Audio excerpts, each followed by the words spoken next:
Hello folks. If you've heard a few of my previous rants, you'll know I've had a pretty big disappointment recently in the form of XCOM 2. And I thought I would justify why. I'll be looking at the two base games. No mods, strictly as the developers intended the games. That means no long war for Enemy Unknown or Enemy Within. And don't bother saying in the comments, mod the timers out, or you'll look like an idiot, because I have literally just said, no mods. To begin, I'm going to have a look at the freedom of the game, and I did mention this in one of my previous rants. If you wanted to approach a situation cautiously in Enemy Within, you could. If you wanted to rush, you could. If you wanted that delicious meld, you could decide to go for it, or if you wanted to preserve your squad, you could hold back. Nothing was forcing you to do anything you didn't want to. Except for bomb missions, I'll get to that in a bit. But yeah, the whole situation was like a carrot on a stick. If you wanted a sweet meld to get mechs and gene mods, you could, and you were rewarded for it. You were rewarded for rushing. Meanwhile, if you hung back, you wouldn't get that meld. You wouldn't be able to buff up your team nearly as much as, if you just rushed for it. But then again, you don't have to. You definitely don't need meld to complete Enemy Within. It is very much doable without it. And that's the thing I liked about the game. If you went for it, you got a bonus. If you didn't, okay, you still passed the mission, you still stopped aliens, but you just don't have another advantage at your side. I mentioned before about the bomb missions. There is 4 kinds of timed missions in Enemy Within. Enemy Unknown there's a bit less. In fact, there's actually only 1 timed mission, I'm pretty sure. The timed missions are the bomb missions, which were hella rare. I never found more than 1 on a campaign. Sometimes I didn't find any, and I was actually thankful for that. You find at the end when you're running from the chrysalids at the after you've signaled the transponder. Confounding Light, which, if anyone's watched one of my recent episodes of XCOM Long War, you'll know my thoughts on that mission. And the dam mission after the base assault, or rather base defense. I forget its name because I've not gone that far so much in Long War. Mostly I've always started a new campaign, so yeah. But anyway, in all the cases, it didn't absolutely force you to go fast and just barely meet the deadline. In the bomb missions, if you hit enough nodes, you could go a bit slower. There was no, restriction to that, and at the end, if you had some spare turns, you could prepare for the incoming assault, which was nice. And if you failed it, you weren't immediately screwed. You had a chance to get out before the bomb went off, saving your team. In XCOM 2, you can save your team, but you have to go on a whole separate mission to do so.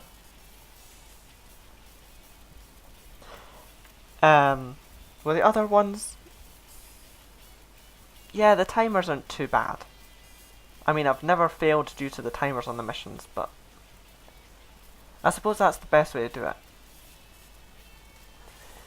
But yeah, and remember, don't say about modding out timers.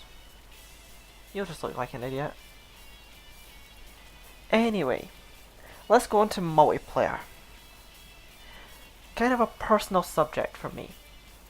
I loved the multiplayer in Enemy Within and Enemy Unknown. The reason why is human soldiers. If you wanted to bring a rookie, you could. If you wanted to bring a support with just a smoke grenade, you could. If you wanted to bring one of the top tier guys, Psy Guardian, he's got combat drugs, he's got psi abilities, everything like that, you could.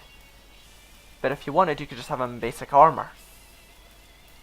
In XCOM 2, you are stuck. with whatever skill set they put on the guy. You cannot change it at all. There is no different kind of grades. For example, the support. The smoke jumper is the very basic tier of support. The Psy Guardian is the highest tier of support.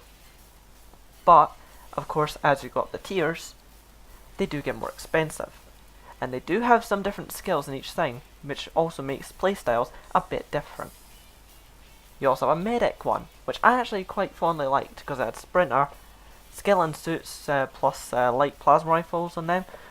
They were deadly. A 4-man team of them, you could actually win a lot of matches. But like I said, in XCOM 2, you are stuck to just one specific skill set on a certain class. And I can't even remember if there's a Psy class in XCOM 2, because I've not touched the game in so long because I just don't enjoy playing it, and the multiplayer was just bloody atrocious. So yeah, you wanted to bring a ballistic weapon in Enemy Within? You could. In XCOM 2, you are stuck to whatever it is that they decide to put on them. The only customization in XCOM 2 is the item slots. That's not customization, that's just, okay, I'm putting this on you, that's it. That's the only thing you could do. Otherwise, it's just pick an alien. One thing I did also hate in XCOM 2 multiplayer is, how the hell did they mess up the desync as bad as they did? Me and a friend, IRL. Compared to most online matches where you could be facing someone in a whole other part of the country, or you could be facing someone in America and you're in Scotland like I am.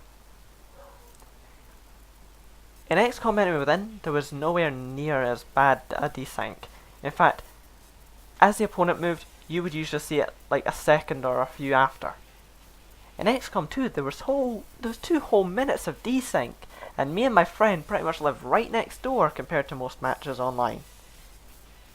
Not literally next door. He's not too far away, but I know he's still in the kind of area I live in. The same kind of state in Scotland. So yeah. 2 minutes of desync for that distance? If I was playing against someone in America, what would I have? 5 whole minutes of desync? That's terrible. Next we have the line of sight issues. In the one multiplayer match I mentioned, which was the only one I ever played, it killed my interest in multiplayer entirely for another reason. Every single turn we had line of sight issues, even new ones that were not present in Enemy Within and Enemy Unknown. For example, I had 2 Archons and a Zerker on my team. I was hiding behind full cover. They can't take cover, but in Enemy Within and Enemy Unknown, if you were behind cover and you couldn't take cover, you would not be able to be seen, nor would you be able to see out behind it. The one consistent thing here between the 2 games is you couldn't see behind that cover. The other thing though that did change is they could see you. Okay, I can't see you, I'm not peeking out my head, how can you see me? How the heck did they mess that up? I don't know, but every time I tried to do that in the multiplayer match, my friend would say I could see you, and he would shoot me. With actual guns. So, yeah, that makes absolutely no sense. How the hell did they make the game glitchier in XCOM 2? I don't even know. And the person that was shooting me was a heavy. He didn't use his grenades though, so I know he could see me with line of sight. Then I come on to a personal nitpick of mine. I mentioned the Archons before. In that match I also noticed something else that was horribly wrong, and I just do not understand this design choice. At all. Why the hell can Archons who are the evolution of the floater, not fly. I mean, sure, they can do it temporarily if they use blazing pinions, or the King of Cheat, the Archon King or whatever he's called. If he uses that grab attack, they can fly temporarily, but as soon as the ability is over, they fall down to the ground like a boulder. Why can't they free fly? And I don't count using their jets to jump up like a Thin Man from Enemy Unknown or Enemy Within to be flying. Because that was done by the Thin Man, and he can't fly. So, yeah. It just feels stupid to me. I mean, I've done biology at school and whatever. Generally, if there's something that's useful to that species, like the floater, their useful thing was free flying to get more accuracy and things like that. If that was so useful to them in the previous game, why the heck did they lose that ability? I mean, surely it'll have still been some kind of use. I mean, flying over buildings to get behind enemies and flank them while still being in the air to get better aim.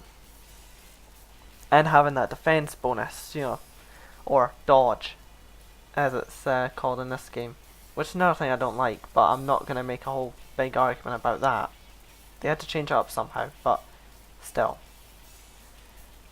So yeah, I just can't comprehend that decision. Another nitpick I have is with Overwatch.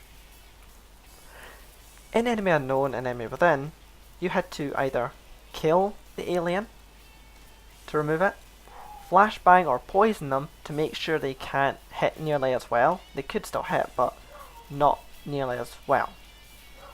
Or run it with a person that's got lightning reflexes. In XCOM 2, Overwatch can be removed if the alien or you gets damaged. And with all the guaranteed hit skills that everything I've seen in XCOM 2, what's the point in aliens overwatching? They might as well take their below 30% shots at that point. Because if they overwatch, they're not getting to do anything.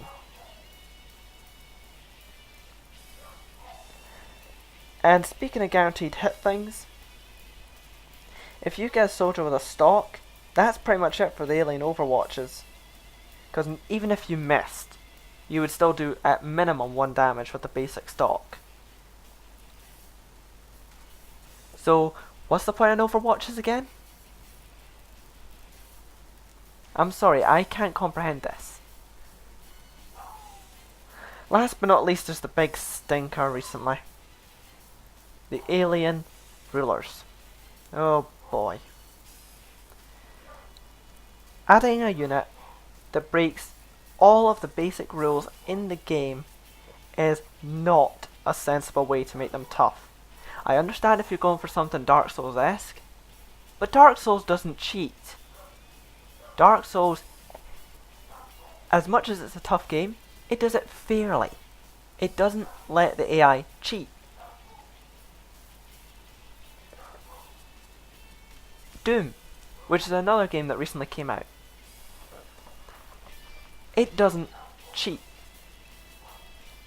All the alien, or rather, all the demons in this case, they are the same all through all the difficulties. All they have is just more damage. That's it.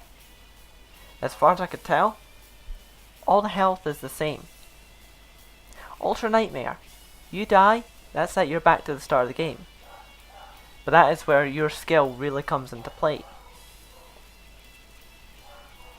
But with the alien rulers, I'm not an alien that can take a turn for every action you take.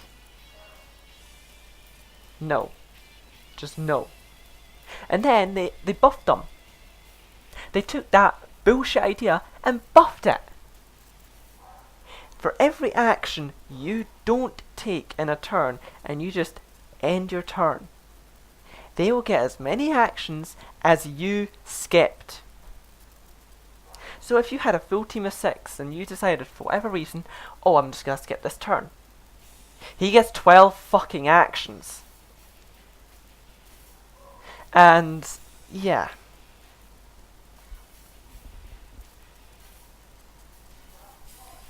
Either that or it's 6. Either one of the two. But either way, I'm just gonna reference someone here. Mickey Renraw. He recently done a viewer massacre against the 3 rulers. When he skipped his turn, he had 50 rookies out there. Those alien rulers did so much.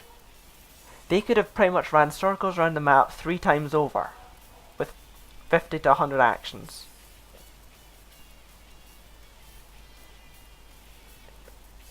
What I'm trying to get at is these guys are genetically enhanced.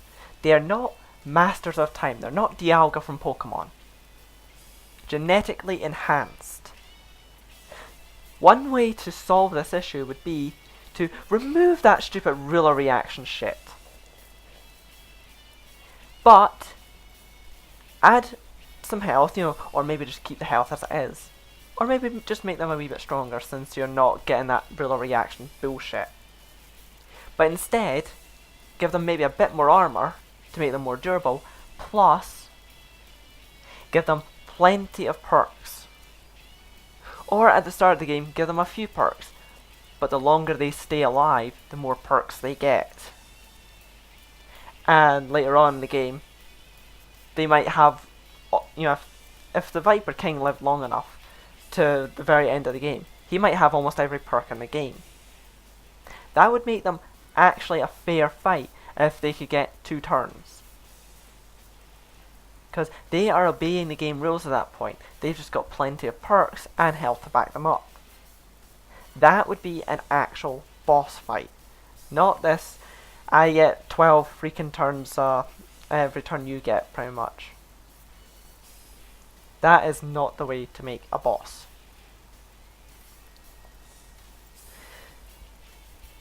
But yeah. And some Nimrod actually thought it'd be a great idea to buff the alien rulers with mods. I know I wasn't going to talk about mods, but if you were such a masochist, you could put that on. If you just find joy in seeing your squadron get absolutely annihilated every turn, go ahead. Who am I to stop you? But yeah. I'm sorry for the rant. But honestly, without mods, I don't think this game would have been nearly as popular. Which is something I actually covered back in the video, my worries about modding.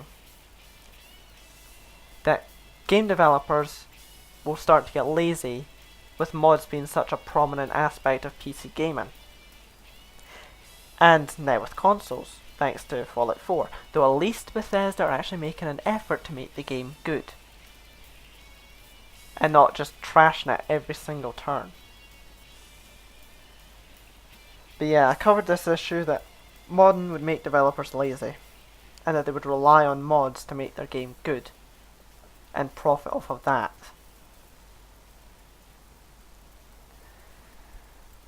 I'll say, XCOM 2 is the only game I pre-ordered, but honestly, after seeing all the issues, when I just saw timers, I was like, alright, maybe I can mod them out. But then when I saw all these other issues, I just couldn't comprehend how dumb they were. XCOM 2 was the first pre-order I ever done, and it will be my last. I will never buy another pre-order again. So yeah. This has been Scotchboy112, a rather disgruntled Scotchboy112, signing out.